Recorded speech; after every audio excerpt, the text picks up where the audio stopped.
Stuff like that.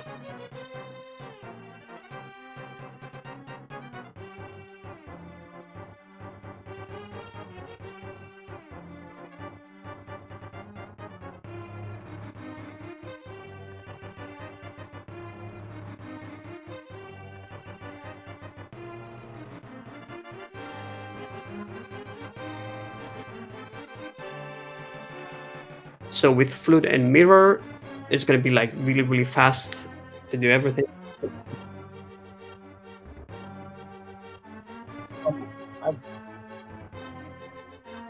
I lost the feed. Yeah.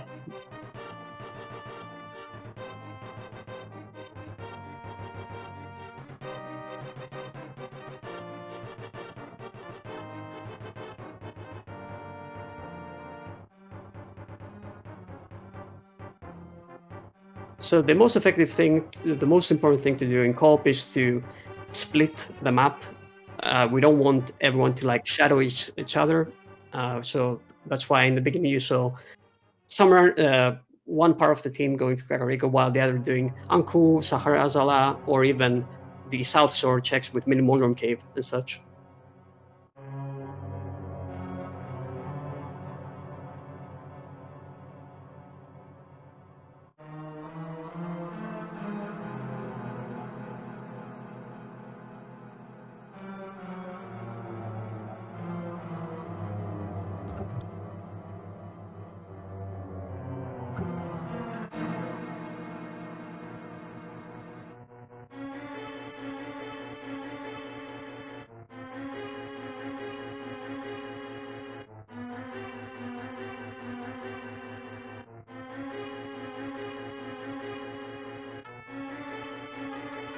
So Ashore Cave now done from Ray, as we see Orange doing an escape plan.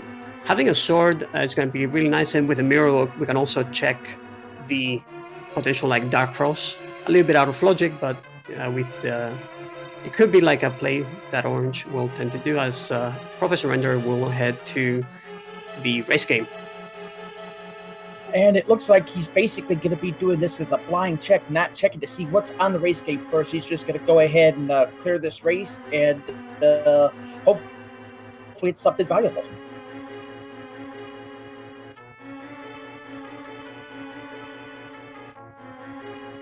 Yeah, Taale told Ray that the flute is a lost hideout, so immediately Ray will prioritize picking up that flute. Orange will do that later on, as we also see from the tracker that we did pick up a bow and a hammer. So all we need now is the bow and an additional glove for that Dark World access. Professor Render did give up the item in the race game check. It looked like it was just a shield upgrade, so not really going to waste time getting that. Looks like Orange is going up to Dark Cross, maybe? Yeah, and not only going up, just dashing through. We got the boots in Zelda's cell. That is definitely where Professor Render is heading now immediately, I assume. Probably going to do like Minimoldrum first, then heading to Escape. Over on the other side, we're going to see what's inside Blind's hut if we haven't already seen it. And we're going to get a bow. Yeah, I believe somewhere in Kakariko we do have the hammer, as we see from Professor Rendera and Taale. Yep, the hammer comes in the back of Blind's hut. I missed that on the other side a little bit ago. Professor Rendera checking Mini Moldorm Cave. And a Master Sword already, by the way, from Orange. We're going to have really potentially quick access to Aghanim if we find that lantern. Could be like the Dark World access for now. And, with early boots, the runs might actually end up doing it really, really fast to get the Somaria from Lumberjack. And we see a sword upgrade in Sashrala's closet there.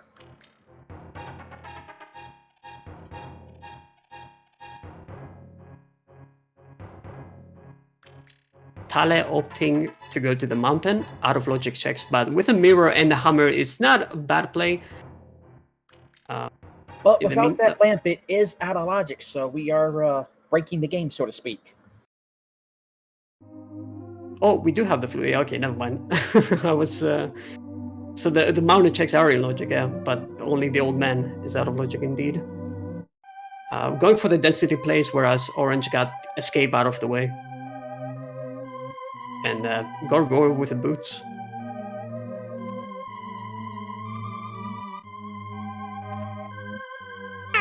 And not sure how it's pronounced. I think it's Ray. Look at the dip eastern here, so looks like we're gonna get our first look inside a dungeon.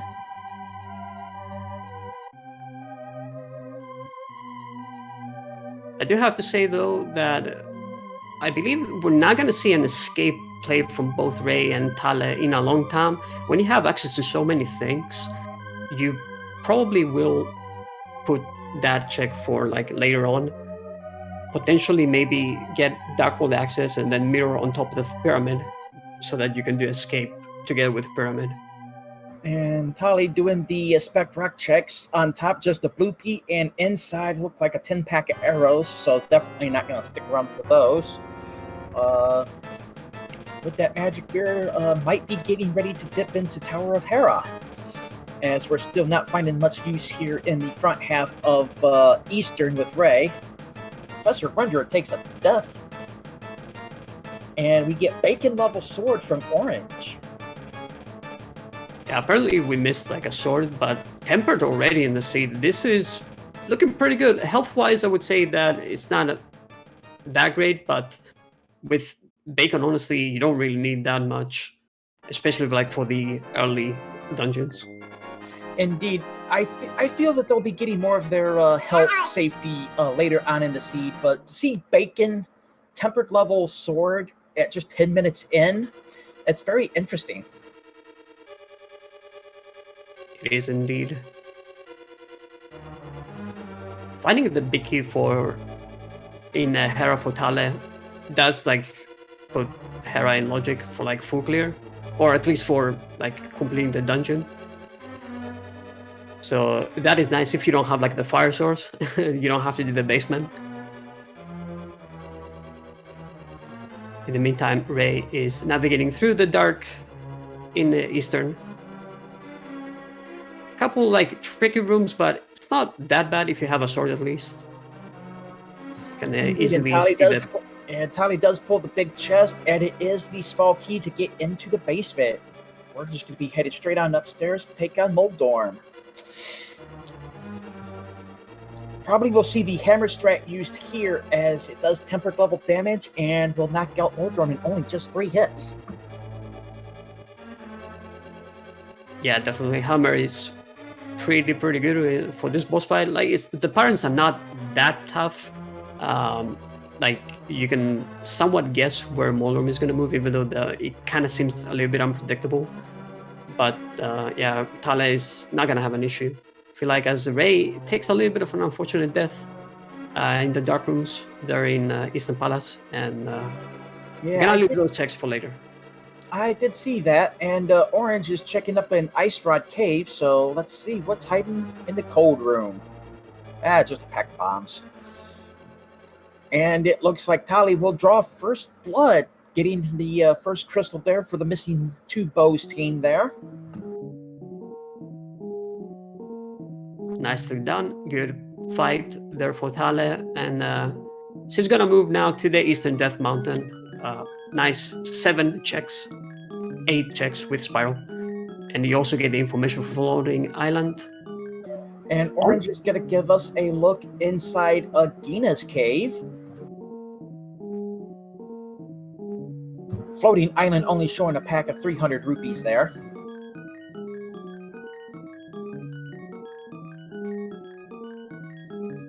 Just a little love right there for Orange inside Agina's cave. So that death from A was a little bit of a blessing in disguise. Now really having to do Eastern again, saying, okay, let's leave that for later when we have a fire source. Post Ray doing escape, so missing 2 bows will get the boots, at least the information, and yeah, the boots in Zelda's cell. And Spiral Cave only gave us a 10 pack of arrows, so not really much help there. Just basically refilling what we already had there.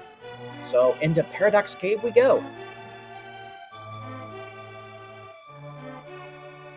Yeah, these are going to be the new checks for us right now. So we do have information for all the other stuff the other 3 rounds are doing. So let's see what Paradox has for us.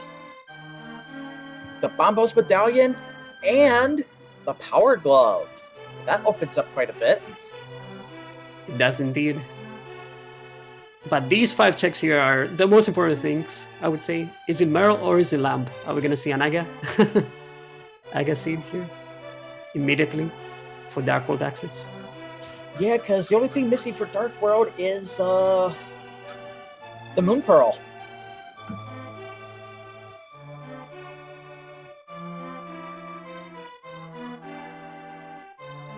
And Paradox Cave does give us a sword upgrade, so Taale will get a Master Sword level there, I do believe.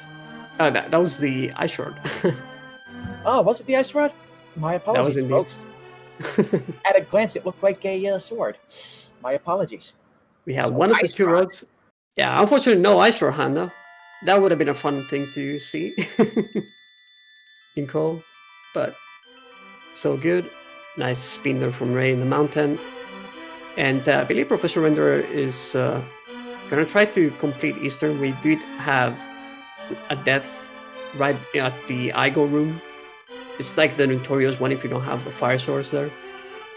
Because it can be kind of tricky to land that arrow. Yes, it is very tricky as Taale is going up to back escape while Orange is making the Tower of Hera climb.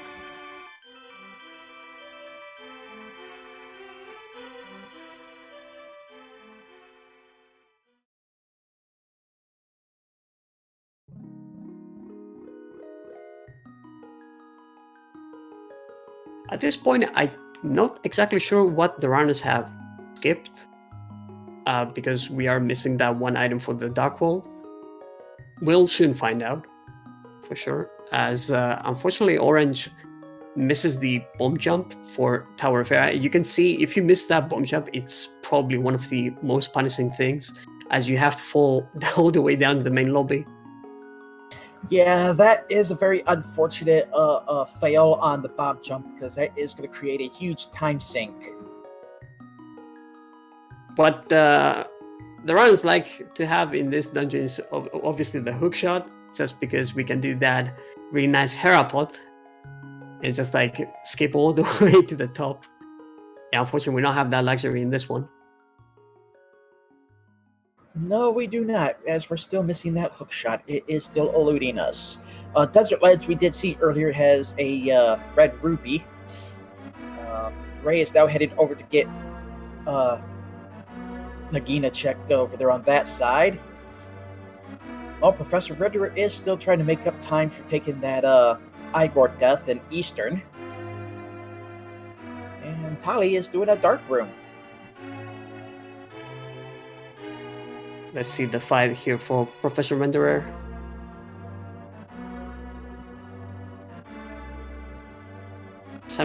Simultaneous crystal grabs for barely full palms, more or less, as Eastern and Hera are done for them. And from here, I believe there's only Zora potentially left for like in logic checks. I believe you may be right. Professor Ritter does take out the Armos Knights. Not the cleanest fight I've seen against Armos, but he gets the job done.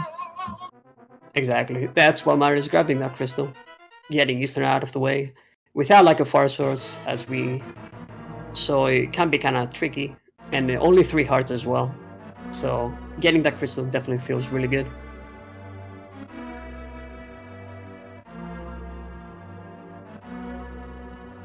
Yeah, we did check Bone Crocs as well. So that was another check in logic. So kind of interested to see where the runs are going to head now. Indeed, and as far as our dungeon count goes, Barely Faux Palms is up 2-1.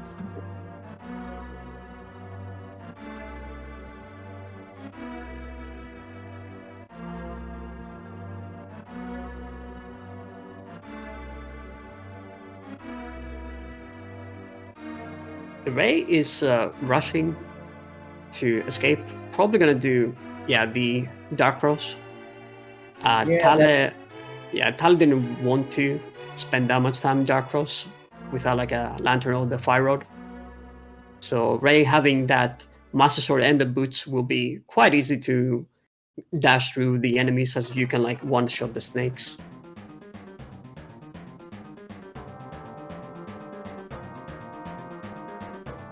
And meanwhile, Orange is going up and taking care of the Moldorm cave there.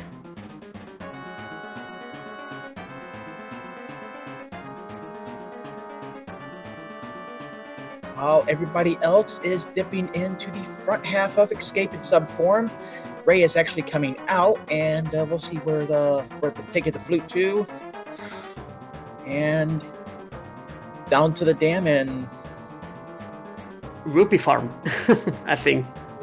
I think you might be right. I think Rupee Farm it is, so that we can go see what Zora has in store for us today. The ever so expensive scam artist. Gotta get the money. Yeah, I believe that is the only logical play at this point that the runners have. So I'm not really surprised that we see that farm here.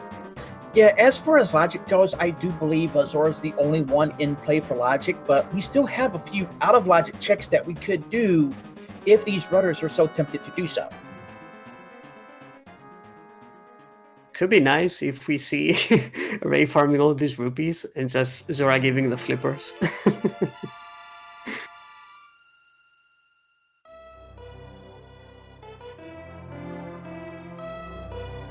Yeah, well, it would be ironic, as that is the original asking price for the flippers to begin with. True.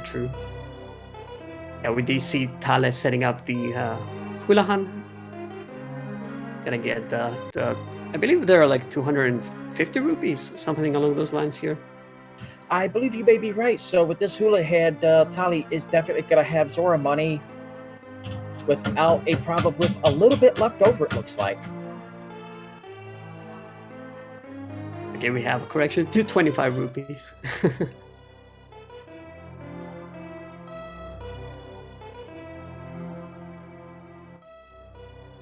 Oh man, Ray is still farming for rupees. Yeah, that's going to be a bit of a time sink for Ray not doing the hula hand to get all those rupees at one shot.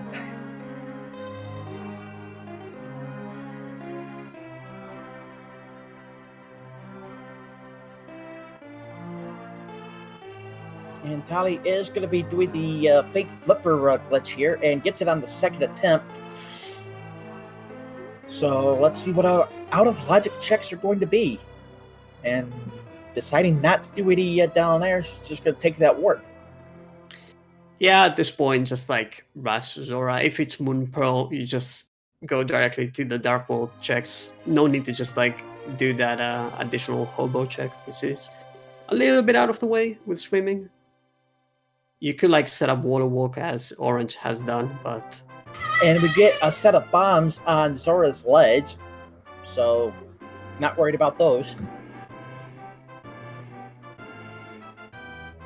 And Orange with that water walk state will allow for the waterfall fairy checks, and we get a red rupee and a full container of love. On to Zora. Orange goes, and Zora is spitting out the lamp. That puts the old man back in logic. And it's time for Aga. Let's go. Dark World Access is Aganim. It's a little bit rude for a co-op seed. Usually you want to have a lot of stuff to do. And yeah, the lamp will just like make it so both of them have to just get the Dark World Access throughout. And with it being Dark World Access for Aga, most likely we will see the Moon Pearl on the Pyramid Ledge, as we cannot actually do anything in the Dark World without that Moon Pearl. We have 0 functionality in the Dark World. I'm actually kind of curious because I didn't really pay attention to the item count in Hera. Was there an item in basement? Maybe I'm mistaken, but I believe there may still be an item in the basement. I could be mistaken on that as well, but nobody bothered to check it. I know the small chest in front of the big chest did, or no, I think it was the big chest that gave up the small key to the basement. But Orange is going to make that Aga climb, so we'll see what's in store for Castle Tower. Yeah, to be honest, even if Hera basement has the Merle, you know, you definitely go to Aga. It's a dungeon that you have to clear eventually, and yeah, if you don't find the Merle in on the pyramid, then you know you just go to Hera at that point.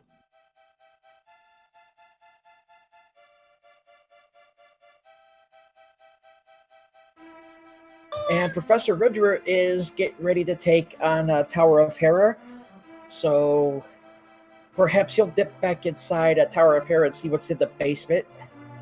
I know that first chest gave us the big key.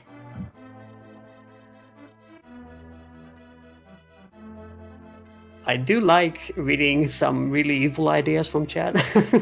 Having like book on the pyramid ledge is definitely really evil, I would say.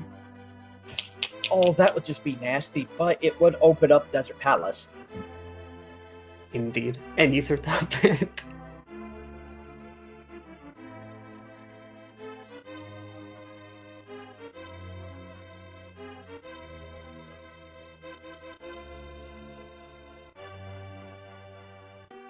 Alright, Orange is almost there.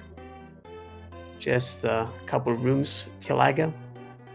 And Taale is not far behind, basically on the same path there, so...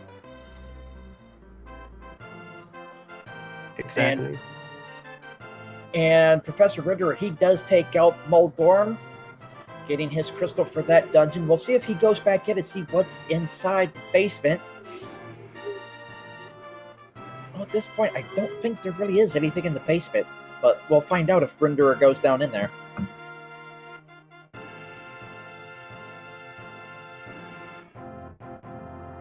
Yeah, Renderer skips it, so probably Orange gave the info like there are 2 items, nothing in basement, so there you go.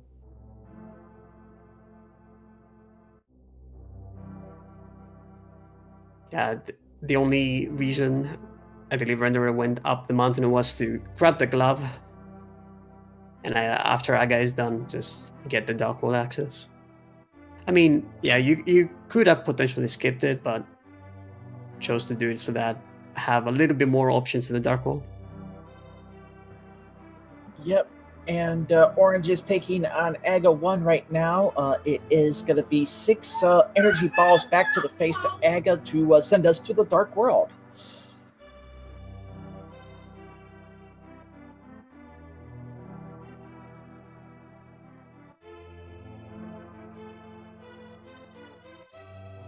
I see Aga is behaving so far, so that's pretty nice for the runners who don't have to wait there for a long time. There you go. Orange And strikes first. yeah, Aga 1 is dead as far as Orange is concerned, and we get teleported to the Dark World. We'll see what's on that pyramid. And it is going to be... Oh, Look. That's the boring one. We Yeah. needed something more exciting. That is the one we were looking for. That is the Moon Pearl. That opens up the Dark World for us as far as functionality goes. Now we're cooking.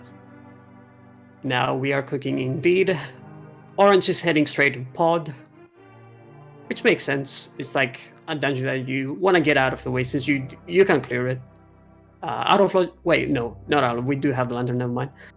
But yeah, it's kind of a boring one, to be honest. But yeah, it's definitely like 5 chests though in this dungeon. Definitely worth doing. Yeah, it is definitely worth to check with all the items here in the dungeon. And not to mention, it is kind of along the way. It's right there by the pyramid, so it's an easy grab coming right into the Dark World.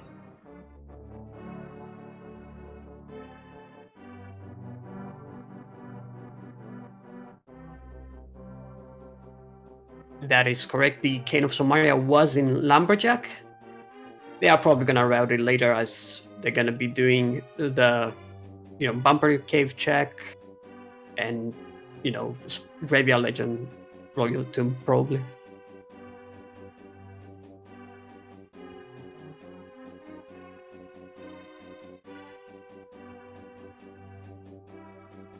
Okay, Orange now on Pod. Shooter room had a small key, so we can enter the front entrance. No need to go to the bow side locked yet.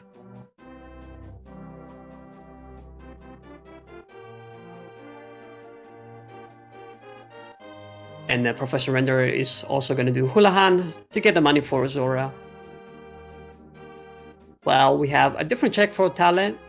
As we mentioned earlier in co-op, it's nice to split the checks. So Taale is doing Hype Cave. We do find the mids, I believe. Yep. That was the Titan's bit. We get a piece of love, some bombs, the magic powder, and a bottle. As far as the rating of this one goes, considering that the Power Glove upgrade was here for Titan's bit, I'll give it a 6. I would say like a little bit higher than the 6. The mids are pretty hype, I would say. Especially if you're doing this route that Taale is doing, checking Stumpy, K45, and then going into Village of Firecast without having to mirror and such. I would say that's pretty hype. And speaking of Stumpy, here we go. Stumpy has the flippers. Nice, important item. Orange finds the Quake. I believe this is the map chest in Pod. 2 out of the 3 medallions.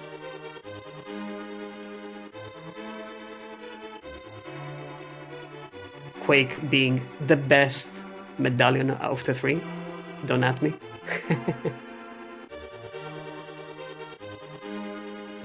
Missed what was in K45 on Taale's side, and Professor Ritter going up and gonna go talk to Zora here. Meanwhile, Ray and Orange dealing with their respective dips into Pod. So we'll see what's in the two chests here in the Rupee room. First up is a small key, and another small key.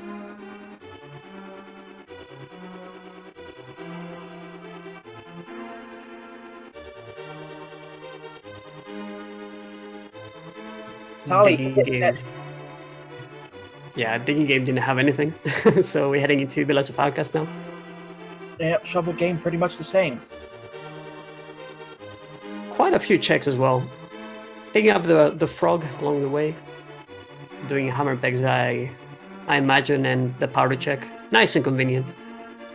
Oh, indeed it is. We're going to do the Swiss Shade here, so might even take the time to return the purple chest. With the flute, it's actually not that bad. Mirror and flute, as we mentioned at the beginning of the seed, it does give you a lot of maneuver, a lot of movement in the Dark World.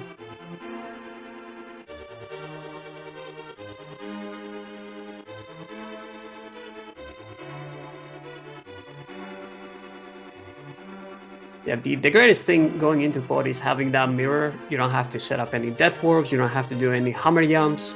Just, do it normally. And then as you open the big chest, mirror out and complete the dungeon. Pod is a little bit of a tricky one if you don't have that item. Ray picking up the compass and the pod big chest there, so we'll keep on climbing. Meanwhile, Orange is looking to head into the back half of pod. Takes out that Igor room very nicely, and we're going to open up the downstairs here with that statue shot. Orange, I do believe, is only just a few rooms away from meeting Helmasaur.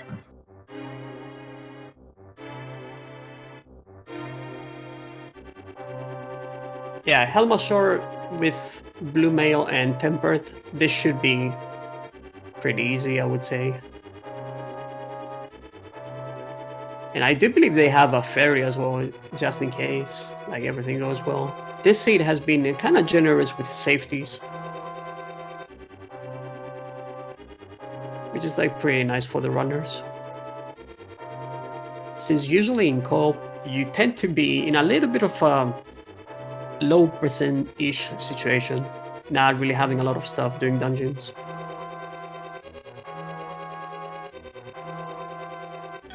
Meanwhile, Professor Renderer is making the castle tower climb, getting ready to face Aga. Ray now also headed downstairs to work his way toward Helmasaur King. And speaking of which, Orange is now battling Helmasaur King. 17 hits with the hammer. That mask will come off. And then we can spam that center eyeball of Helmasaur King to take him down. Yep, nicely done from Orange. Gonna grab the second crystal. And with the information that missing 2 bows have with all the items, basically we are a fire rod and hookshot away from like no mode in a way. If we if ether is not required for both Mire and TR at this point, so not a lot of items remaining. The linear, how linear it was in the pre-Dark World. And speaking of new information, we're going to get Taale in Thieves Town. That second chest was just a rupees. I missed what was in the first, so we'll see what's coming up in the second set of checks here at the front half of Thieves Town.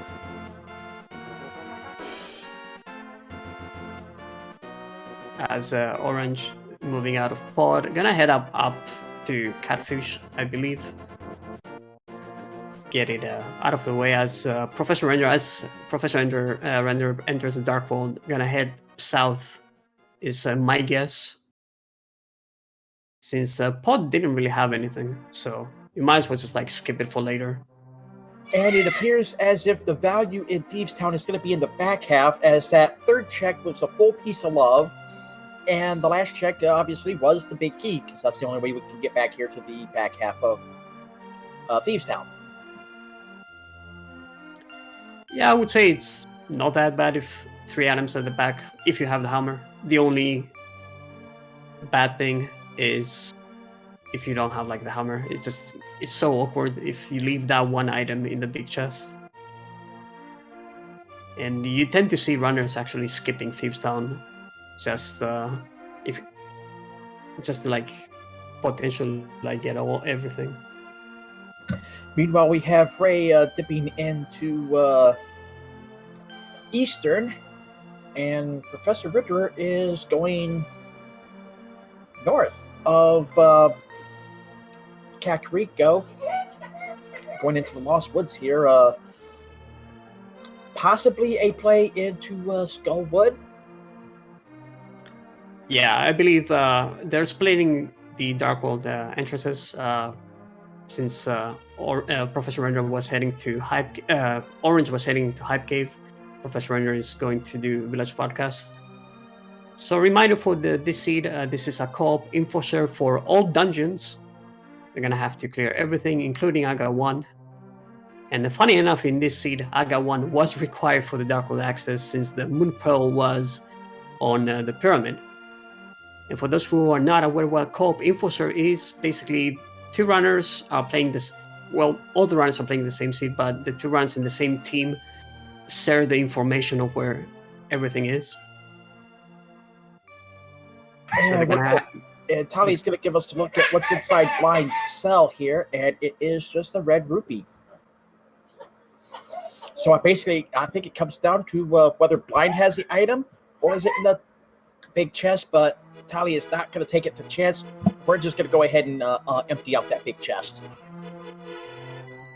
Oh, wow. Fire rod.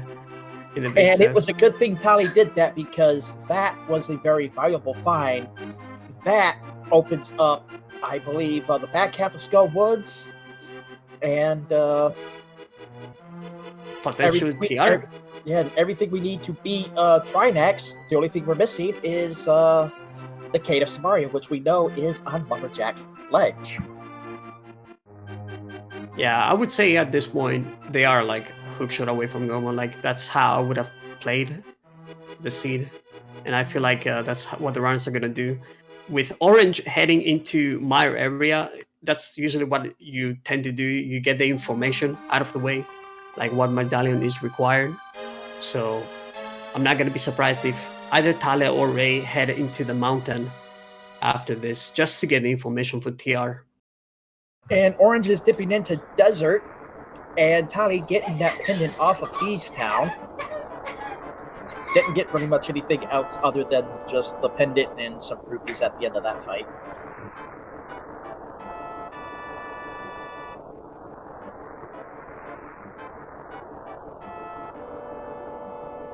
Nicely done from Taale, completing Thieves Town, heading into Skull Woods. I would guess that Taale will complete Skull Woods before grabbing that Cane of Somaria and continuing the Northern Dark World checks. It would definitely be a smart play. Meanwhile, Professor Renderer is dipping into Thieves Town himself, while Ray is checking out Hype Cave. And Orange is still in Desert.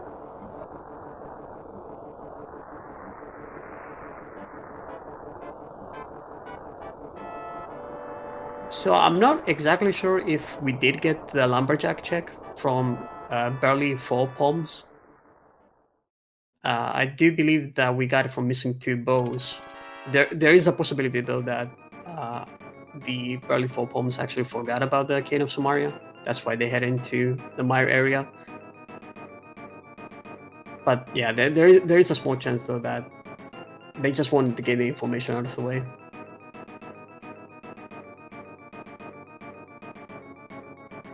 Orange now doing the land moles check and doing the land moles fight. Just missed that last one for a cycle 1 kill, but cleans it up very nicely as the land mole comes back up for air, and all we pull is a map. And by the way, we do have a hookshot from Orange, which means that we could be potentially in go mode for the runners, since like Professor Renderer is gonna get the information, is gonna grab the fire rod now. So if they do know where the Cane of Somaria is, they might potentially be in go mode.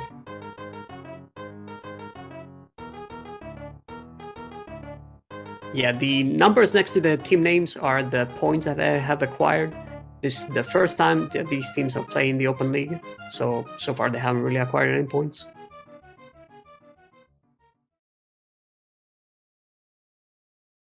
The Cane is in Lumberjack.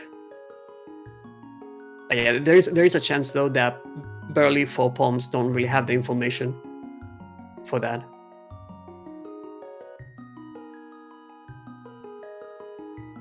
Orange going to give us a look inside Checkerboard Cave here, while Taale went straight to the back half of Skull Woods to take out Mafula.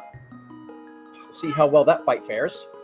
And Checkerboard Cave only has a red rupee. We're just going to leave that sit right there. Meanwhile, Professor Bridger taking on Blind. And Ray is going to be shortly behind as he's going through Thieves Town as well.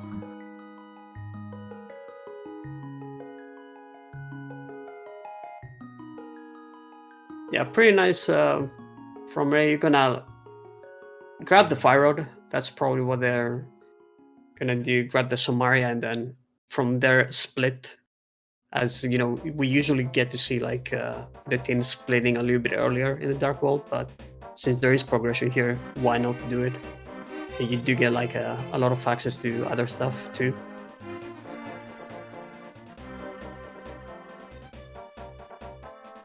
And I'm pretty sure that missing 2 bows will head to my area once they grab that King of Somaria.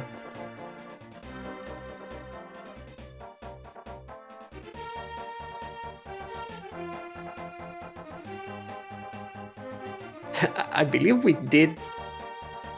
Yeah, I believe Ray missed the bomb actually. Good observation from chat here. We'll see, we'll find out, I guess, in just a couple of minutes. Oh, that we will. And Professor Ridderer, not sure what's here. It looks like he may be going up for Skull Woods just to clear it out for himself.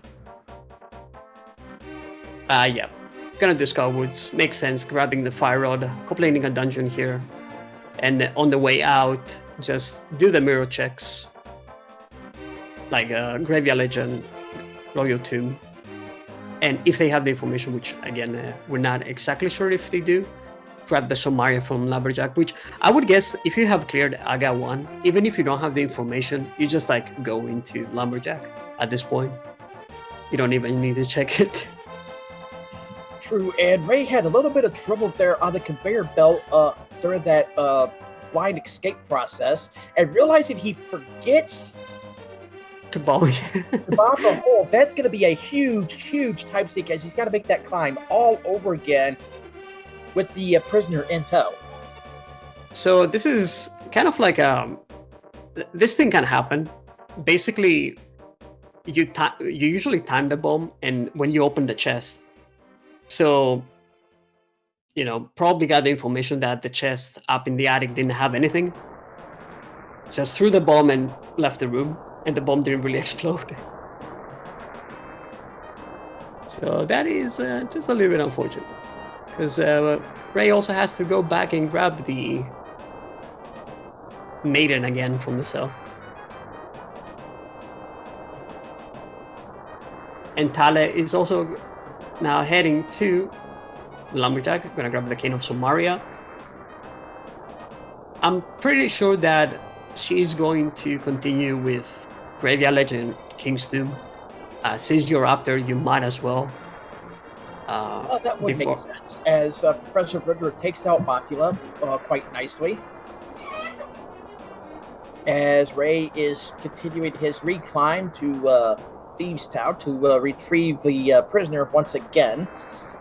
Like I said, this is going to be a huge time sink for Ray.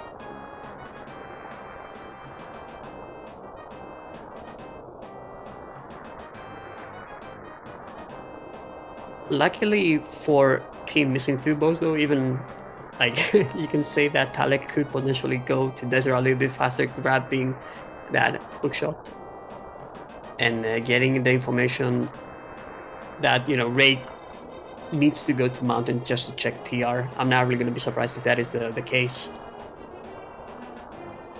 And we're probably going to see the same thing from Professor Renderer once they grab the Somaria. Gonna head up the mountain. That would make sense. Taale now making the King's Tomb check. Ray finally getting into fight blind after that massive time sink. Missed what was at King's Tomb.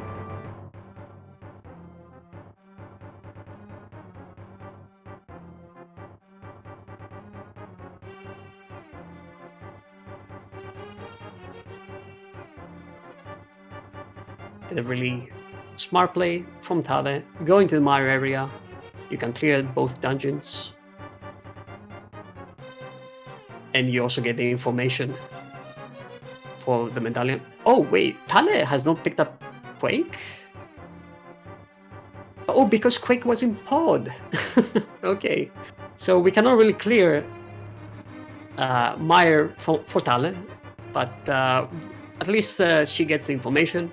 and potentially gonna do just desert, grab the hookshot. I would imagine. You're not really gonna leave without doing desert at this point. Taale might be saving a pod for the ever so popular Eastern pod combo.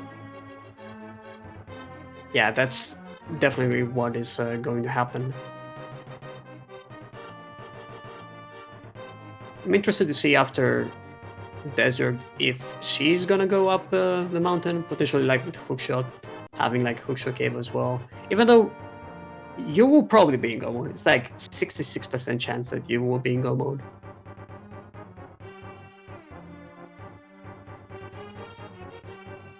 Nicely synced Somaria grab from both Orange and Professor Renderer.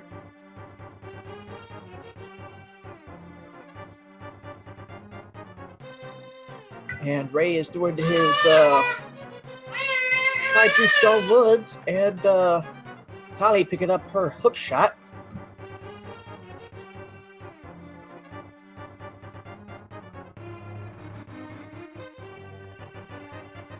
Yeah, nicely done.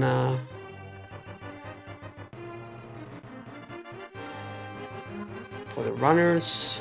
And at this point, Taale is probably screaming, we are in go mode, probably. Yeah, the wise thing is to stay in dungeons 100% sure. No need to do overworld stuff. But yeah, we are definitely going to see a mountain trip just to get confirmation that you can, skip everything in swamp, skip everything in ice. Yep, at this point, these runners will be just straight doing up dungeon crawls to get those dungeon counts up.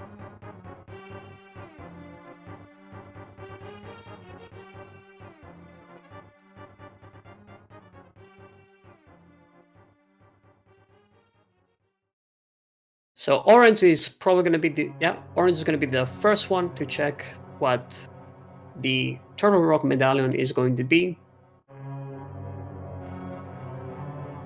Gonna grab that info for his team. And meanwhile, Professor Renderer takes a death as Ray is gonna grab that Cane of Samaria. And Taale looks like she's about ready to fight the Lamolas. Yeah, since Taale is really close to beating Desert, I would guess that you can... Ray is going to the mountain. I wouldn't be surprised if Ray could have done both Mire and Desert, and then let Taale do the mountain check, since he already has the hookshot. Yeah, that's exactly what is going to happen. Professor Renderer getting some nice safeties from the Super Bunny Cave. A heart container is the only good thing at this point that you need. Professor Renderer saving some time there in Hype Cave, going exactly what chests were the valuable ones to get those necessary items, and leaving the rest alone to save a little bit of time. And we are in gold, by the way. Quake for TR. So that is pretty nice. Yeah, they don't have the info yet for missing 2 bows. Belly Full Palms, though, have everything that they need and the info. Taale will find out, though, pretty soon. And Orange is going to go ahead and dip into Turtle Rock. I imagine Orange is not going to waste no time, more than anything necessary. Just straight back to Trinax, wipe them out, and move on. That is correct. Probably, no, I don't think open up like laser stuff just for safety. At that point, having red mail and tempered, it's like good enough. Having all these hearts as well. Like that's all you need, like one set of hearts, one row of hearts. And you're good to go. The only extra thing that would be nice to have is silvers, but I don't believe it's like worth doing the additional extra checks for them.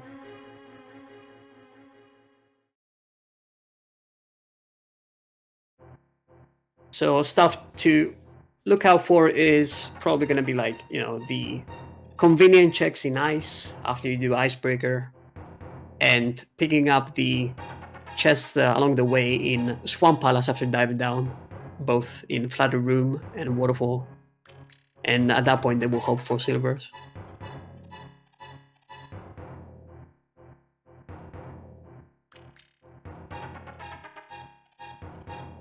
Looks like Professor Renderer is going to be going over to Pod. That is correct. I'm gonna grab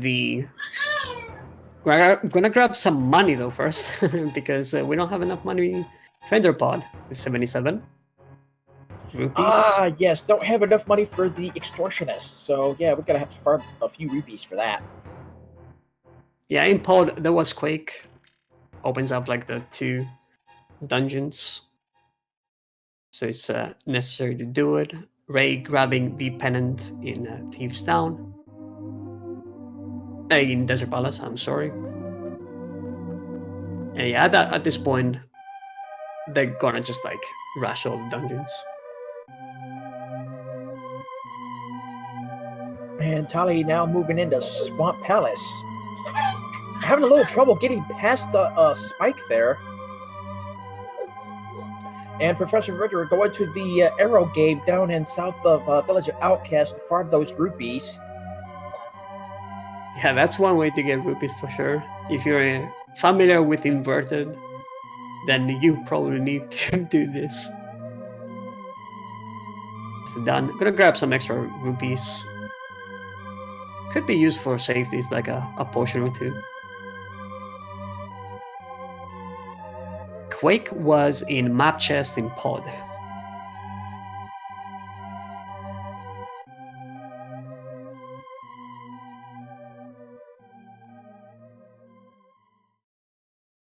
Time to see if Meyer is going to be really kind here. It's going to be a God Meyer. Usually it's not when we are in go mode, but could be nice. Since we did have Aga 1 and all those things. But relatively I would say that this seed was pretty kind with like early Flute Mirror and Boots. So it's not that bad.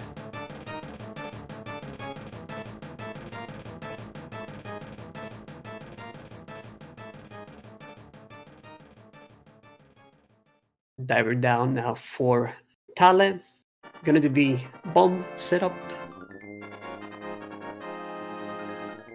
Actually, didn't really check, but I'm pretty sure Taale does have the Somaria. I think so, but use the Bob Strat. Worked out nicely for her. Ray is in Meyer.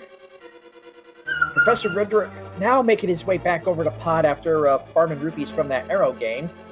Had to give some of it up to that extortionist. And Orange is quite a bit far into the Meyer climb, so. And Taale is headed straight to the back half of Swamp, so. Yeah, things are going to get interesting as Orange is getting ready to take out Trinex. Let's see how this fight goes.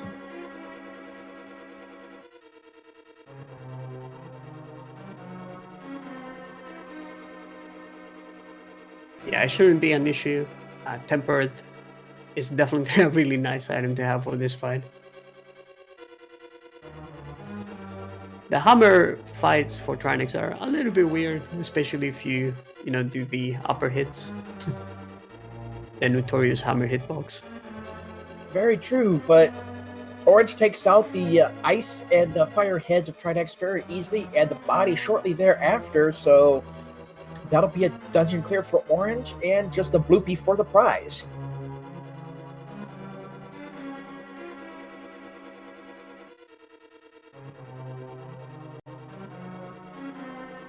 Meanwhile, Taale did not have no trouble with the Argus fight picking up that pendant. And it looks like Ray is just a few rooms away from Trinex as well. Yeah, a really nice spooky action for Ray. VD shouldn't really be an issue, especially with like butter. You would like to have a little bit of extra HP. Ray did use the the blue potion there. Oh, taking a little bit of damage. Yeah, if you had the cape, you could just like dash through Vidi. Uh-oh, I probably jinxed Ray here now. Oh yeah, the old commentator's curse, but Ray is definitely having a little bit of trouble with this Vitreous fight. Ah, there we go. Not an issue at all.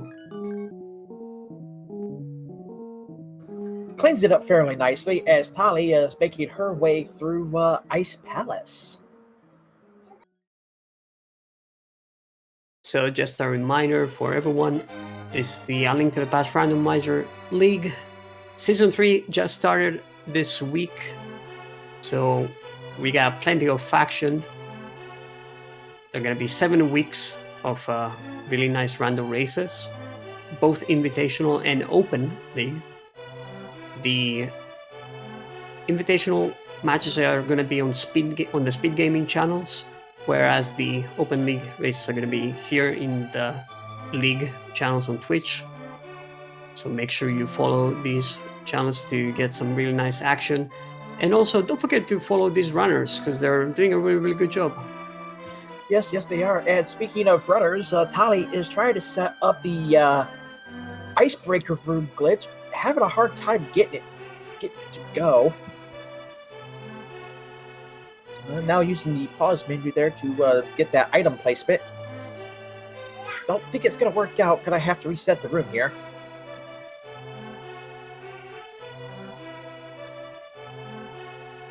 It's a little bit tricky. You need to get the right pixel before you place the Somaria block, and then also like push it a little bit to the left. Again, I believe it's like a pixel or something like that. Just like pushes you through the wall. It always looks pretty cool, and definitely a really, really nice trick if you just like want to, full route this. Otherwise, you have to go through a little bit of a struggle. And that was a little bit of a struggle, but she managed to actually get it. Did cost her a little bit of time, as her partner Ray is dipping into Swamp Palace now, and Orange looks to be finishing up Misery Mire, yep. Yeah, Misery Mire here.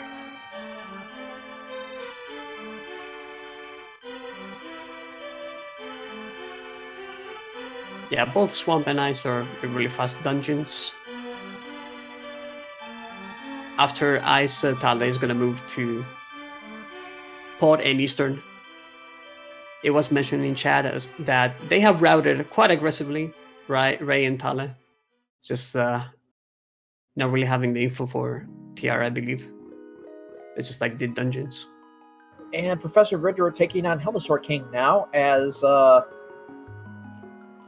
Orange is getting ready to take on Vitreous. Using those bacon sword strats. Yep. And it was really nicely executed from Orange. I guess you can say NMG strats in a way. The nice thing though here is if you do make a little bit of a mistake and get hit by the ice, it doesn't really hurt as much as NMG with the green mail. So that's nice. Taale taking on Argus. Argus goes down in spectacular fashion. Kind of made short work of that one. And looks like Ray is now in the back half of Swamp Palace. So that Argus fight will be coming up fairly shortly for that runner. That is correct. There is like a really, really difficult kill that you can do with Battle Sword. I'm kind of interested to see if Ray will... Yep, Ray is going to do it. Basically with Battle Sword, you can just like do some pulls with hookshot and then with some boot dashes while charging the shot, just like kill the puffs. Yeah, I'm not exactly sure how precise this is, but it's pretty rough. Oh, it works with temper as well? Okay. I believe it was like a little bit easier with Battle, but I might be mistaken.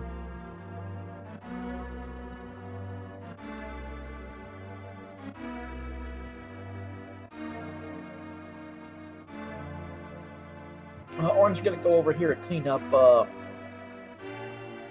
Eastern here real quick. Probably just going to head straight to the back after getting the big key, and that's pretty much going to be the strat for everybody here. It's just work your way toward the boss, clear him as fast as you can. I'd say the edge goes to the team that gets to Ganon first. Yeah, that's for sure. I'm actually a little bit surprised that Orange didn't opt to do Eastern after Pod, similar to what Ray did. But I would guess that both Orange and Professor Renderer opted to do the Dark World Overworld checks together, just potentially like save some time like that.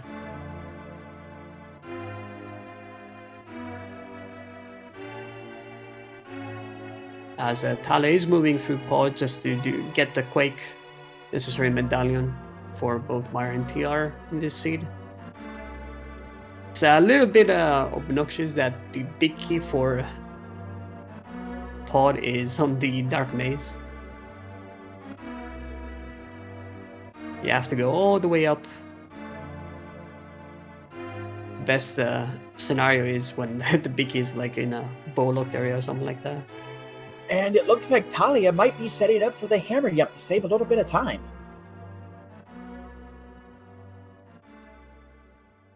All the cool tech. We love to see it. Just clipping through the rail here. And nails it.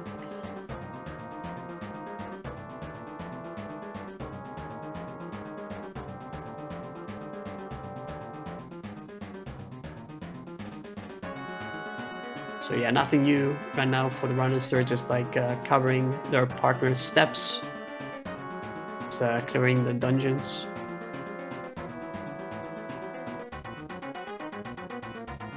I believe with the dungeons that they have, Ray will potentially be the first to GT, excuse me. GT routing in co-op is kind of interesting when both runners enter at the same time. So I want to see like what Ray will opt to do if he's going to be a little bit further up ahead.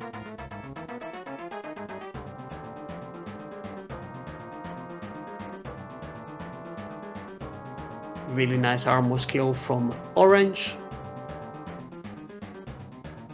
Gonna float away to potentially Ice or Swamp, one of like the really quick dungeons.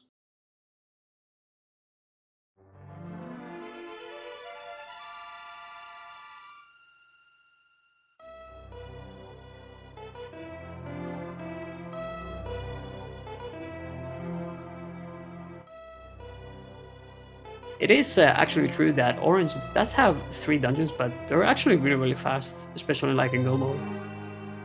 So the prediction that I see in chat that Orange could be first in GT is actually pretty legit, I would say.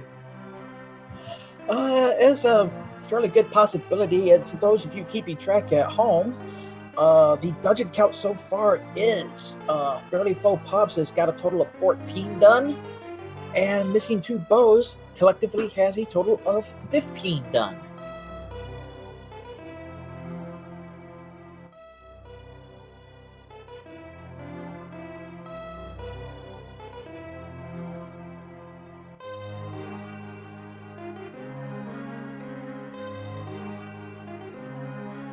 And Professor Renderer looking to make short work of Mystery Meyer.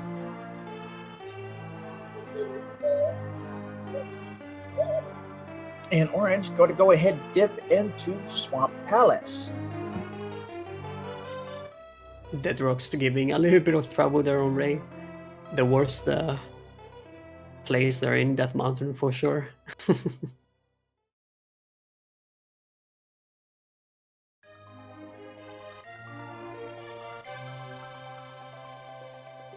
Talia taking on Helmasaur King now. That's going to be one more dungeon down for Talia.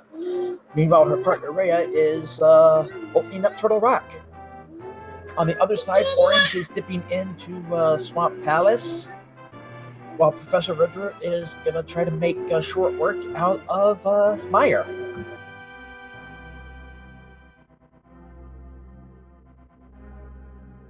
The HP count seems a little bit low for Professor Renderer, so that can be kind of scary. I hope Professor does have a potion or something, just in case. Even with red mail, Vidi does quite a bit of damage. Yeah, Professor Renderer not really working with as much safety as everybody else in the scene.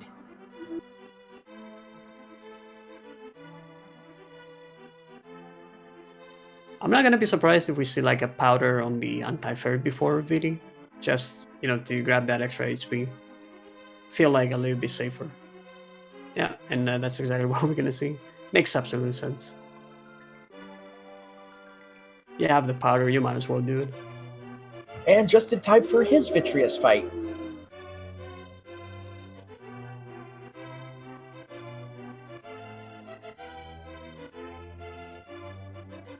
Alright, there is a red potion, so that's nice.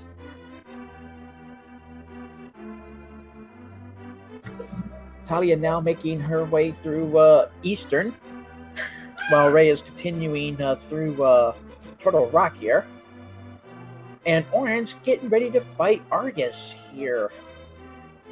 And Vitreous does go down. Renderer only lost 3 hearts during that battle. So that is another dungeon clear. Onward we go.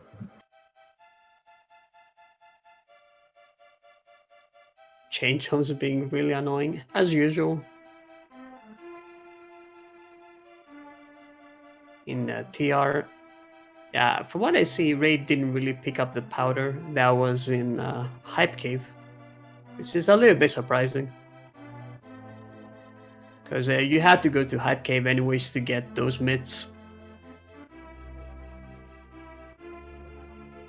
Yeah, this is all dungeons. Culp, Infoser, once again. We have barely full palms on the left side and missing 2 bows on the right side. The runners are in a voice call right now, talking to their teammate, sharing all the information. But yeah, we are approaching the end game at this point, just like need to clear all the dungeons, since we do have all the necessary items.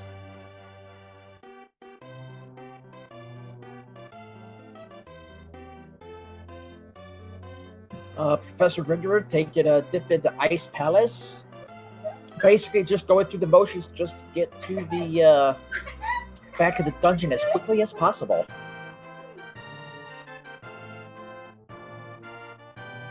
Ray is gonna play safe, just gonna grab the big chest.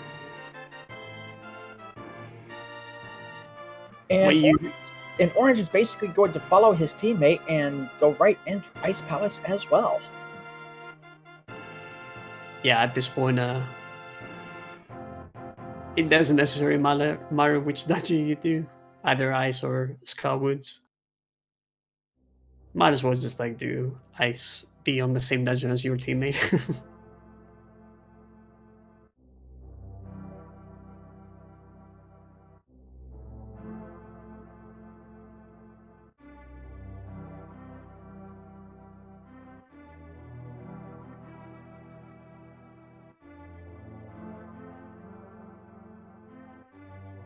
Yeah, I want to see like if Ray is gonna check Laser Bridge. Pretty sure there's nothing on Laser Bridge since Orange did go there. And at this point, the only thing that they need is HP or the silvers. Oh, HP definitely would be helpful here as Taale looks like getting ready to go into the mire area. And Professor Renderer just about ready to take on Cold Stare here. I think we're just a few rooms away from that drop down. Yeah, I really like Ray's play. Doesn't really care about safeties. Just go directly to Trinex. And a really nice quick kill. Getting a 0 cycle here on Trinex in the first phase. Not something that is very easily accomplished, but Ray manages to do it without any difficulty. And the body does not get a chance to move very far as Trinex goes down. Meanwhile, Professor Ritter here is cracking the shell on Cold Stare, so we'll see how well that fight goes. Couple of extra hits. And Orange also in the Cold Stare fight, literally just frames behind his teammate.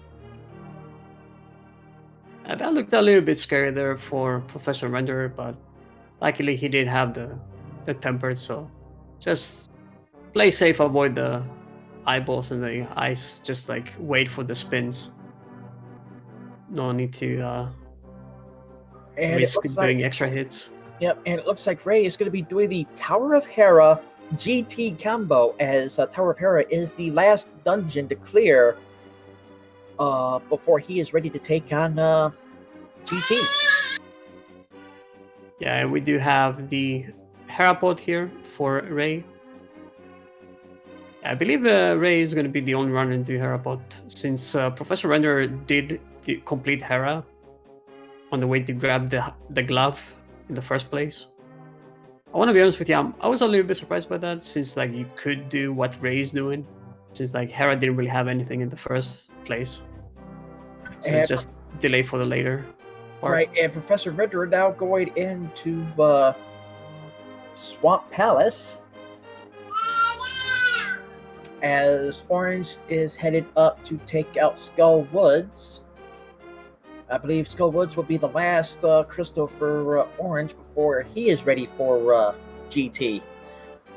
Meanwhile, Ray takes out Moldorm fairly quickly. So quick I missed it.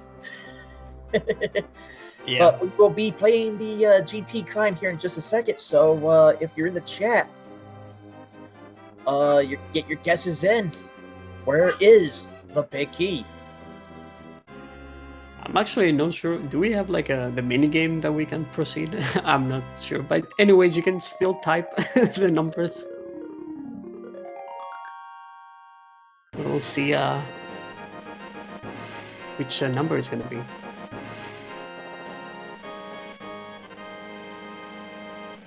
Tile room.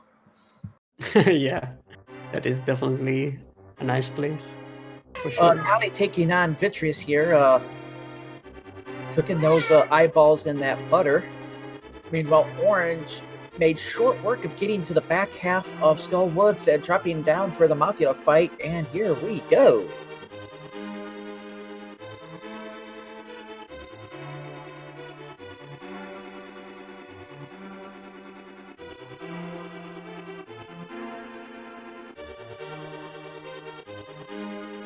Yep, nice boss fights.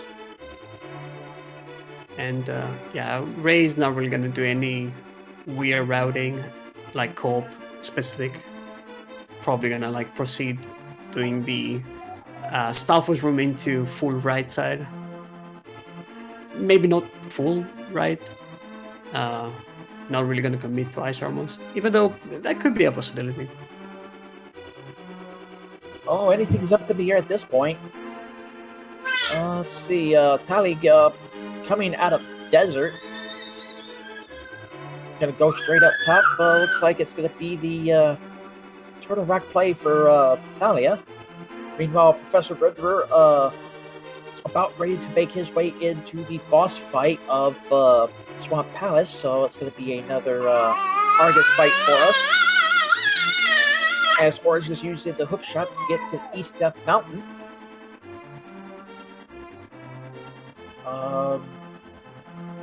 Yeah, probably just get ready to make that climb. Yeah, unfortunately, no compass room. And yeah, it's going to be the route that we usually see for GT. Like the aggressive route is what I like to call that. Just do the 11 really, really quick checks. And then proceed to left side up until ice armors. Indeed, as Orange is getting ready to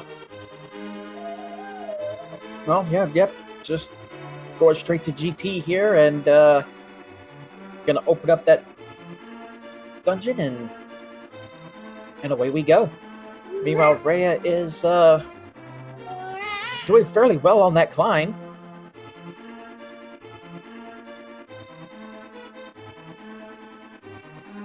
Let's see if it's going to be number 13. Number 13 was like the first guess that we had.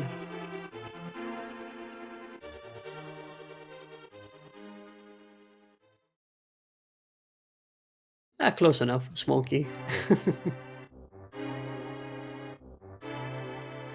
Orange on his way as well to find that big key. We're gonna see the other route, the Hoprom into full left for Orange. Oh, never mind. It's all right.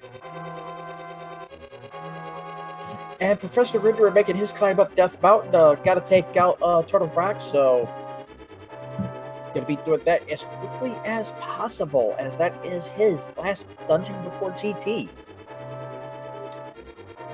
And yeah, right in the randomizer room.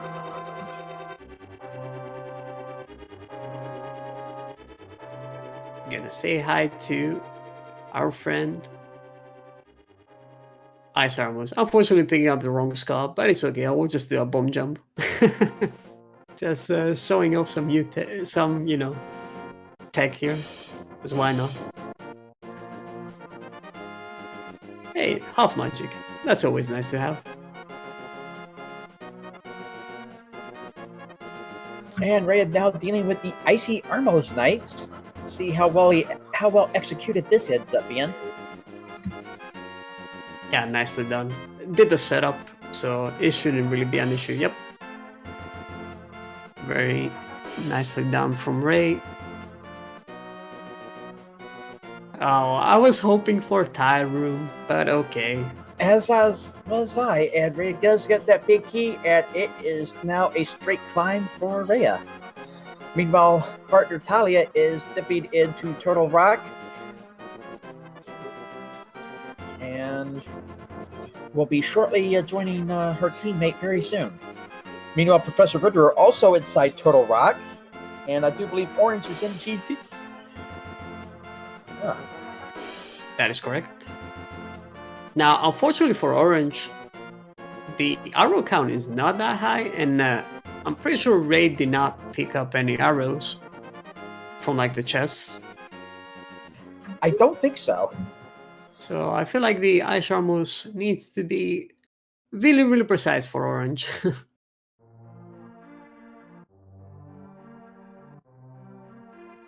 Almost at the gauntlet for Ray. When you have half magic, it feels really nice being on the gauntlet. Because you can just like spam the fire rod on the Stalfos here, even like on the Blue Knights.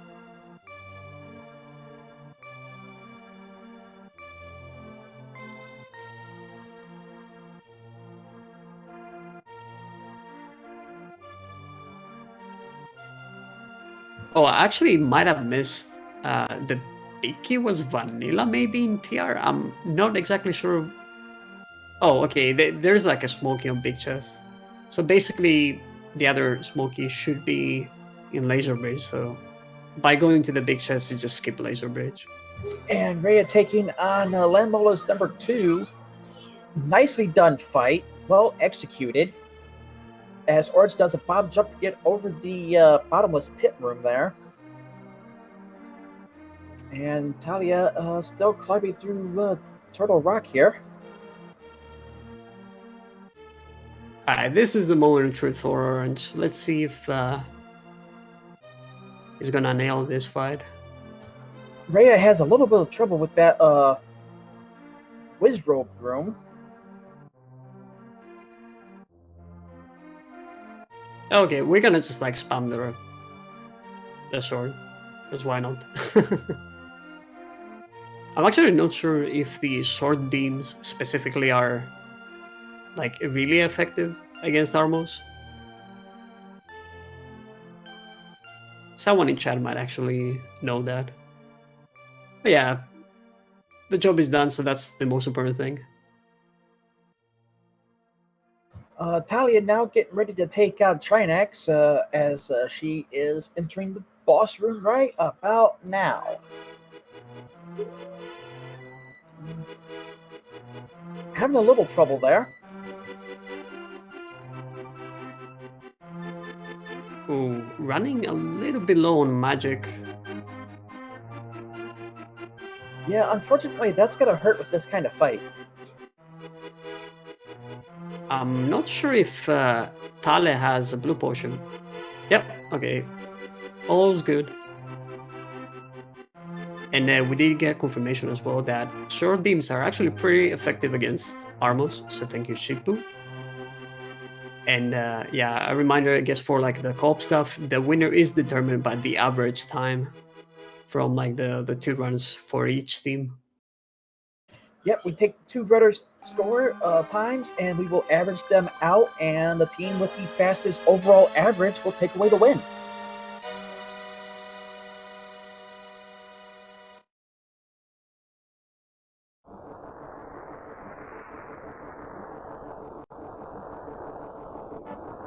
Pretty nice Aga to fight for Ray.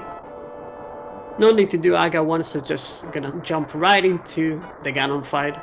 Yep, and Rhea will be the first one to take on Ganon. Let's go stick the pig. Indeed. With Butter Sword, this fight should be quite easy. Having like the half magic as well, you can just like spam the fire if you need to. The 4-phase is definitely gonna be like the tricky one, like no matter what sword you have, just land the spins. But honestly, the Ray is like extremely experienced. All these 4 runners are really experienced, so they won't really have an issue.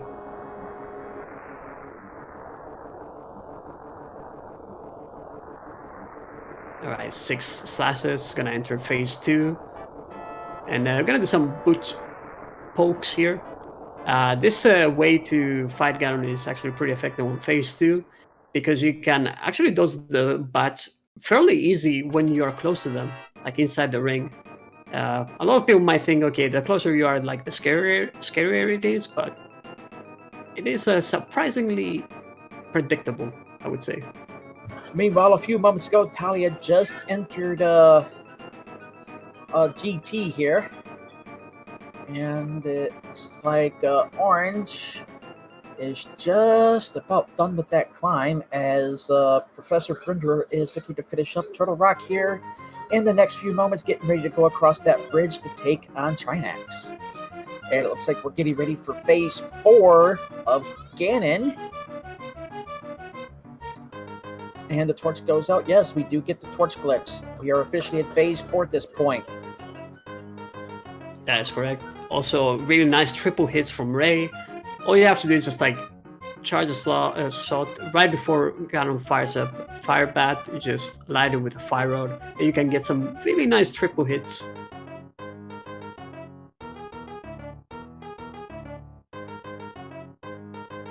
As Orange is heading to Aga 2 right now. Gonna see if Orange geometry is really good. Professor Rinderer taking on Trinax takes him out rather nicely. And Rhea has finished the Ganon fight, just waiting across the bridge for the official time.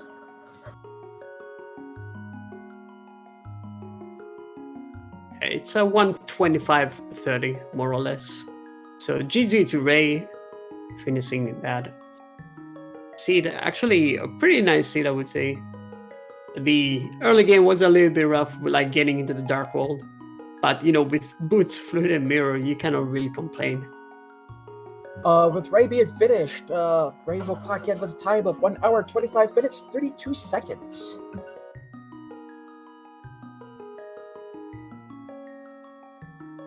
Time for Ice Armors for Taale. Professor Renderer entering GT right now, and Orange is gonna fight the pig.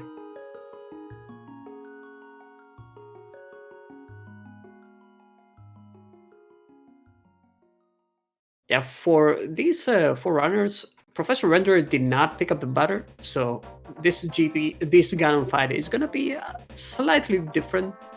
It's not still that difficult, but like getting the 1 cycle in the first phase can be a little bit tricky, or even like the second phase, I would say. Whereas with the butter sword, is just like 6 slashes to get Ganon to the next phase.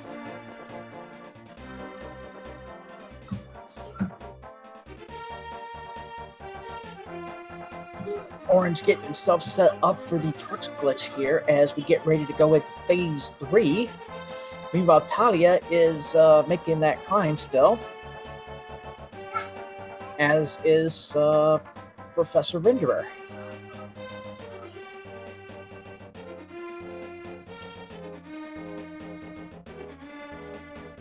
And as Orange enters into phase 4, don't anticipate much trouble here. Very nice execution on the part of Orange as far as taking on this fight. I like that swing hit there from Orange. Didn't really bother with the spin. It's like the luxury they have with butter, as you can like hit Gunner Nibble with a hit instead of a spin. But I believe it's like super precise to do that. Whereas the spin is just like nice and easy. And down goes the pig. Orange is gonna finish with a really impressive time as well. Just wait for him to cross the bridge, and we'll get that official time to you here in just a moment.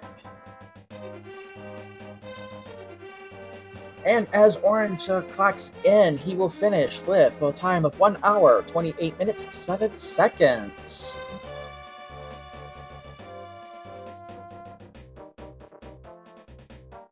Death from Professor Renderer. I'm not exactly sure how far he was into GT when the death happened. I believe he was fairly close to the end when that death happened, so this is going to be a major time sink. Gotcha. Getting that magic refill.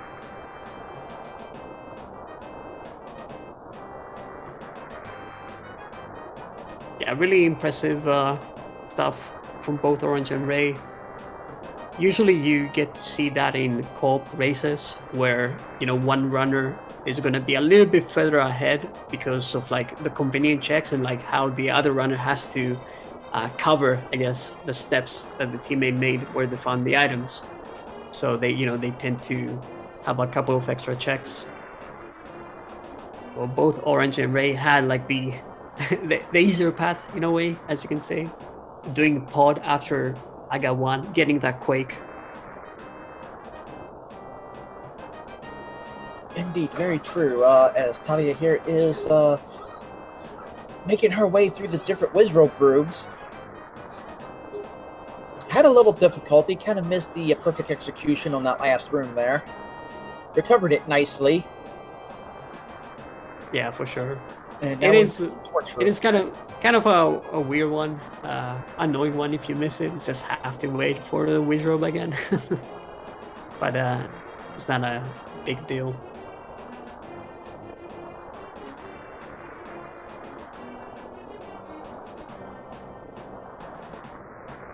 Professor Renderer heading now into the Ice Armors fight. At this point, I would say that missing 2 bows is in a fairly good spot. I would tend to agree, but I wouldn't count out barely faux pas just yet, even though Professor Renderer did have that bit of a time sink. It's still anybody's game. It is indeed. Ice Armors fight now for Professor Renderer, setting up the kill.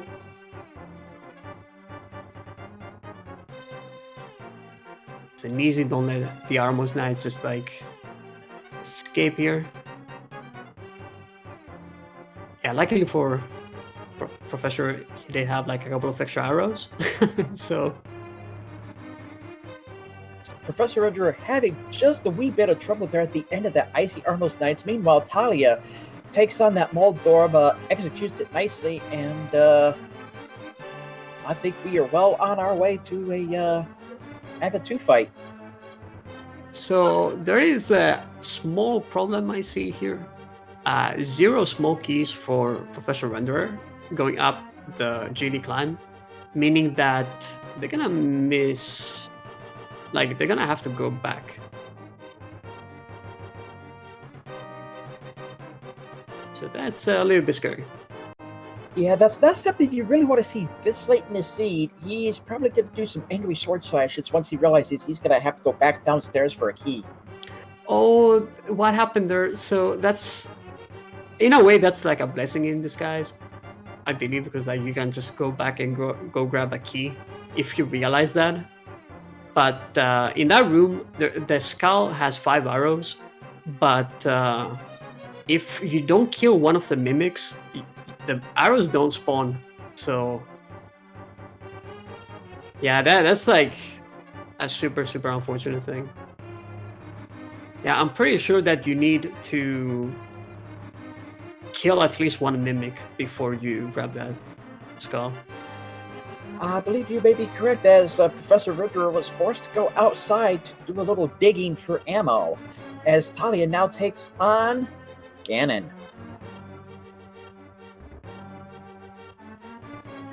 Some nice swings.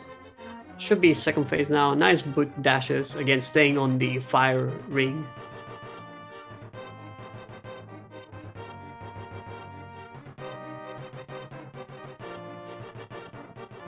Being at 1 HP. Really scary. So the unfortunate thing is like Renderer didn't realize the smoky situation. Maybe now he will see that he needs that one smoky. So we'll get to see that as Taale is getting the torch glitch, heading into a nice phase 4. Indeed, and Professor Ritter is still having troubles with this GT climb. He has got himself in quite the predicament as Talia is working to finish off Ganon and takes an unfortunate death by a fireball. That is going to kick her out of the pyramid. She's going to have to go back in and start the fight all over again. Yeah, the snipe there, the bat. It can be tricky. Like I believe there are like a couple of patterns that the bat just can be really rude. And I would say that was like one of them.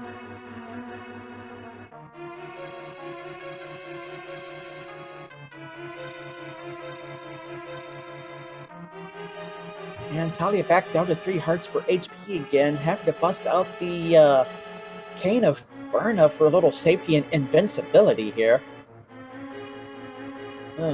This is going to be quite interesting, folks.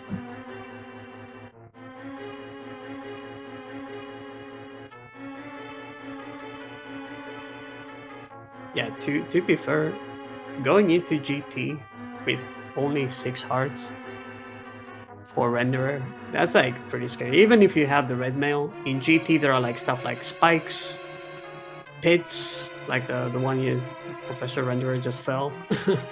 That just no matter what armor upgrade you have, just deal that 1 heart of damage. So GT with 6 hearts is not a good place. Meanwhile, Taale is indeed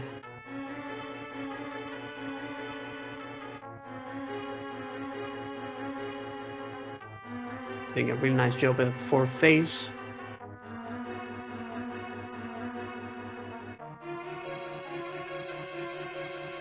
Really nice spins this time around.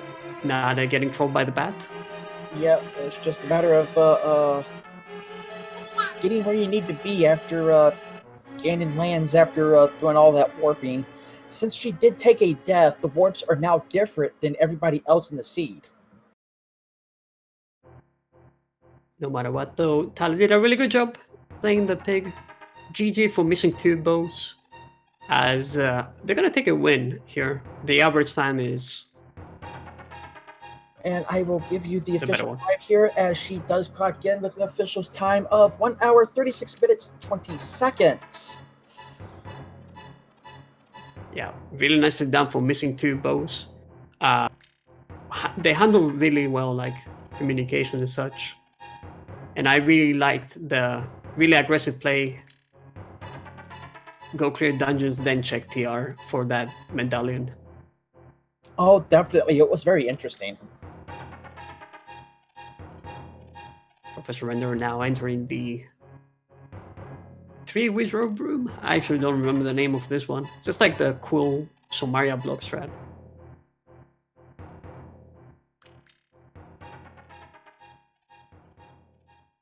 Having just a bit of trouble there. It's like the initial like block. If you somehow misplace it, then it can be kind of weird. But the second wizard room is handled nicely, so that's good. Also, there is like something in chat that is mentioned that I completely forgot. We don't have confirmation that a key is up there. There are like 3 chests in the upper side of GT, and I believe none of the runs actually opened the chests because they just like went straight, I guess, to Moldrum 2. So this is the time where we'll see, is it gonna be a smoky up there or not? And there is a smoky, alright. Saved. Just what Professor Ritter was hoping to find was a key there.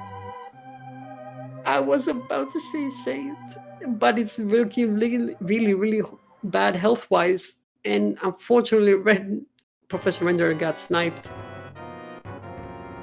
Yeah, I'm not sure why he doubled back in between those spikes instead of going straight through that door. Had he went straight through that door, he would have avoided that hit.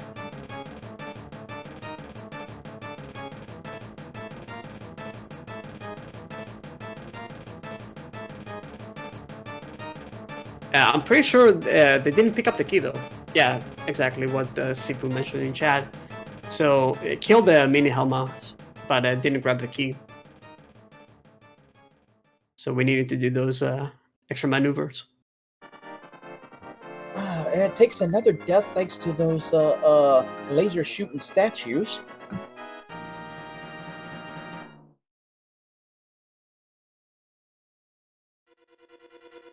Yeah, even like those lasers up there, they deal 1 point of damage, even with red mail.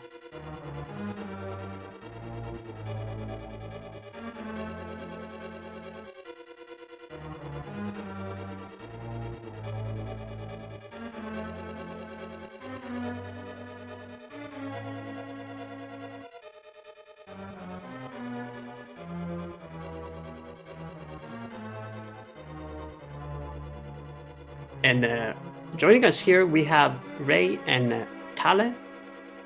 Yeah. GG guys. GG. That was a really interesting scene. Would you agree? Yeah, very very chatty seed, I think, for that all dungeon seed. I mean, the most of the progression was not really hiding. Everything came along.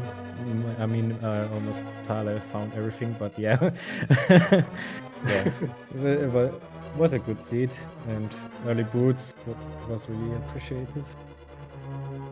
Yeah, I was saying that flute, mirror, boots, those are like some really good things to fight early on.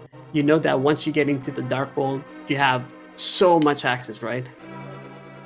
Yeah. Yeah, I told Ray, okay, there's a Somalia on Lumberjack, and he, hey, early boots, nice.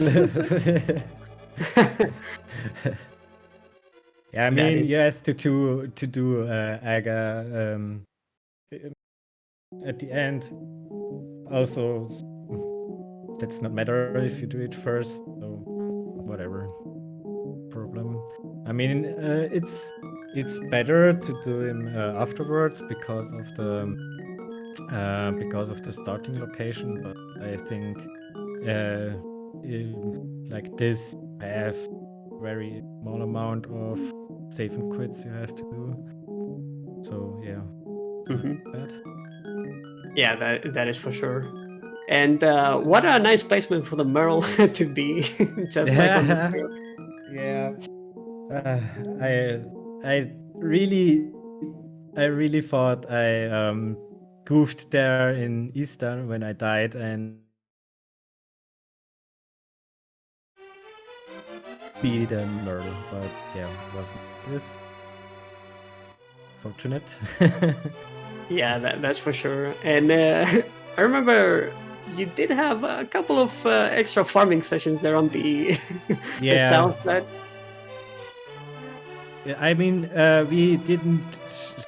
Normally, we share like 300 stacks, but nothing like 100 or 50s. So these are I skip, and there was like no 300 stack, and then I was like, "Fuck, we need money. We need money. It must be Sora."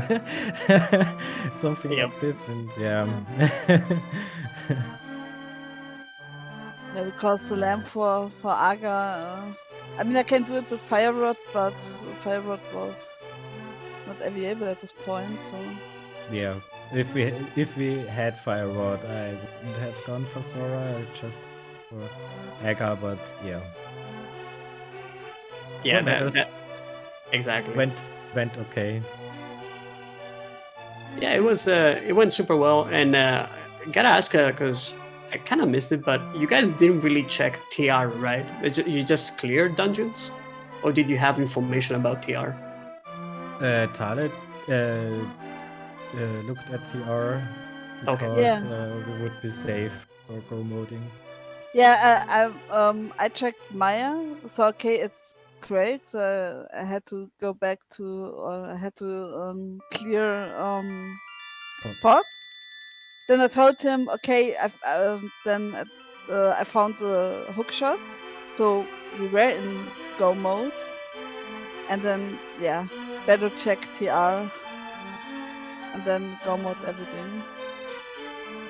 Yeah, for a moment I was like, oh, that is like really aggressive routing. I like it. Just like gamble the 66% chance that we have. But yeah, No. definitely makes sense checking. Yeah. Yeah. So Ray could go mode nearly everything, and I had to. Yeah, I was a little bit behind because I found everything. Yeah. Everything was on my side. But it was a nice seat. The hookshot could have been in GT. Oh yeah, that is right. Yeah. Yeah. In the meantime, we do have Professor Renderer actually making it through the gauntlet. Gonna go up to Aga 2. Had a little trouble getting through that door. Those mini Moldorms almost swarmed him, but he got through it, and he is now in the Aga 2 fight. And he had luck. There was a small key upstairs. Yeah. This was very lucky though. Yeah, we were sweating a little bit, just not having that extra small key. But yeah, I'm pretty sure Stalfo's room didn't have many small keys, right? Yeah, you checked Stalfo's room if I recall. Yes, Starfor's room had no small key. Also, the render room had no small key. Yeah, but if it would be in render room, then it would be the big key also there. So yeah, there was no. There were true. I didn't thought about it, but yeah, there were only 3 small keys downstairs, but it could have been one in Taiwan, So, but it was upstairs. Yeah. Professor Rigger does finally take out Aga 2, so he'll be making that Ganon fight here in just a moment. Yeah, we're gonna see a variance in that fight. The 3 runners had Battle Sword. Professor Runner has the Tempered, so the fight can be slightly more difficult because you need to be, doing a couple of extra stuff, like a nice spin at the beginning to get like that nice, set of hits to move to the next phase. Taale, Ray, when is your next match going to be in the league? Saturday. Yeah. It would be me and the other teammate of us, Houston Baba. Yeah, we will do the next call it Yeah, against Orange and Chloe Prower. Yeah. That is gonna be interesting to see. For Yeah, sure, and maybe good luck, of course. I'm cheering, of course, but maybe I retract this race.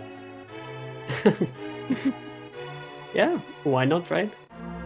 But we wonder why Renderer didn't grab the butter sword. Why would I need the butter sword? I mean, it was almost dead on the way, and the amount of time to pick it up and the amount of time you can spare time with it, it's in my opinion worth, because we had so much things to go mode, and you can one cycle cold stare, you can do very easy strats on Argus with the butter sword. In the gauntlet, is everything is like one hit. I mean with temper too, but if you're a little bit are struggling on Landmoss, it's also a very cool sword to deal with, because I don't need any butter. slash. I don't really need any butter though.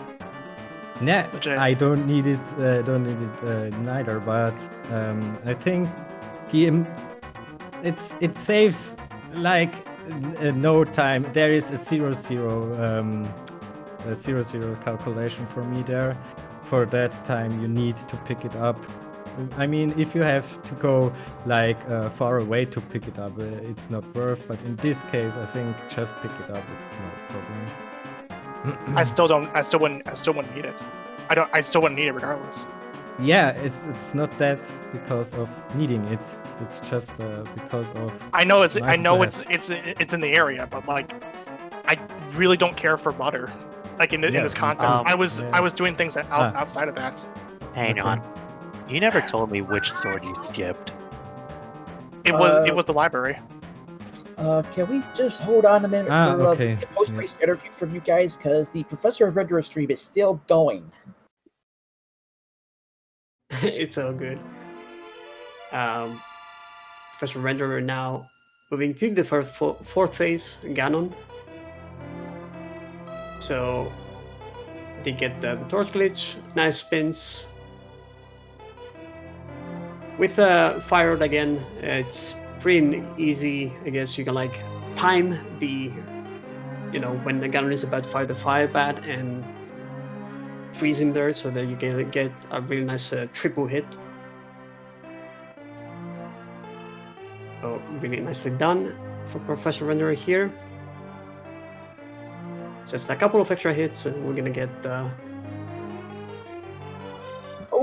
fight done. That's unfortunate. Yeah, those warps can be kind of weird there. Trying to just like get a little bit closer to Ganon, hugging Ganon there. So, as Professor Renderer is gonna start like phase 1 here, Ganon again, Taale and Ray, GG's once again. Gonna be looking forward to your races for sure. And congratulations on grabbing the first victory in League. Thank you, and thank you for everything, setting up stream, tracking, commentating. Yeah. Yeah, thank you, Matka and Shipu, and you for commentating. Oh, we're finally ready now? I believe we can like wait just a tiny bit to complete the fight. It's just almost done. Just like 2 minutes, I believe, for the fight. As you went. I gotcha. All right. So, Orange and Professor Renderer, how is it going? GG's. How do you feel about the seed? I thought I was ahead for the majority of it, but I wasn't expecting the other team to essentially god route this. Yeah, I would say that Aga seeds in general are, kind of weird because you will most likely like do everything before you do Aga, right? So, and then at that point, yeah, sorry. Let's be real. If Moon Pearl's on Pyramid Ledge, we're last locating that every single time. Now, Can I speak? But you can last located together. Now can I speak? Yeah, go ahead. Okay. All right. Cups on the table. I'm not good at this game. Legit.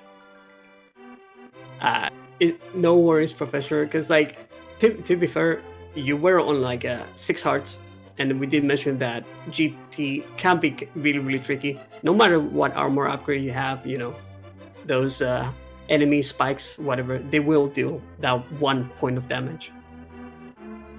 Yeah, and you're gonna see right now that I'm just a bona fide scrub, even with that. It's so good. No worries. What do you guys think about like the seed and like how it played out? Because like it was pretty nice, right? The early game. I mean, for an all dungeons, it was pretty jet. Well, where was the heart containers, man? That was indeed like the biggest issue for sure. I think all of the love was in all of the checks you guys did not do. There was literally no hearts in this entire seed, and it hurts me. And not just considering I took 3 deaths in mini Moldorm Cave trying to hammer them. Like that took me like an eternity. Then I finally said that like, well, what's the point? Ugh. The early boots though, that was nice. The flute as well. Those are definitely like really, really nice items for sure. And yeah, those are like the difficult parts for co-op, especially like in a jet seed like that. Jet seeds, tend to not really have a lot of HP, and in co-op you skip like a lot of like the pieces of heart and such. Yeah. So because if I find some heart pieces, I never tell Ray, and then maybe you found 4 heart pieces and complete a heart container, but Ray doesn't, because I don't tell him about the heart pieces. Alright, I do believe the race is officially over, as I see nothing else on Professor Renderer's screen. I did note in the race log that he will finish with a DNF, officially giving Missing 2 Bows the win for tonight's race. Yeah, because I suck at this game. It's so good. It's so good. I'm not in like any mental condition to like continue the interview. Like personally, I legit feel so. I feel like I let my teammates down here. Legit. I feel in such disarray right now after what I had to deal with, having to waste all this time. I mean, to be fair, as soon as Taale finished, it was already over from the start. Specifically, once Ray finished, it was over from the start. There was no way I was ever going to recover in this. I'm just the crutch of this entire of this thing, right? I'm the entire crutch of my team, and I'm not good at this game. Nah, I'm personally gonna just hop off, because if I keep going, I'm probably gonna get like give my team a penalty or something because of how much I'm like angry at myself. But don't be so. All right. Don't be so hard to yourself, Renderer. Well, I'm gonna be as hard as I want to be, because I'm such a crutch in my team, man. I'm getting out though. GG's everyone. Hope you enjoyed this race. And good luck for the rest of your races. Stay tuned for A Link to the Past on all the channels of the A Link to the Past Random League. There are 4 of them, so make sure you check them all out. And of course, don't forget to check Speed Gaming 1 to 6 for the invitational leagues. So have a good one, everyone. Here's the schedule in your screens. And I hope you have a good one. Bye-bye. Have a good afternoon, folks. Take care of yourselves and each other. Good night. Bye-bye.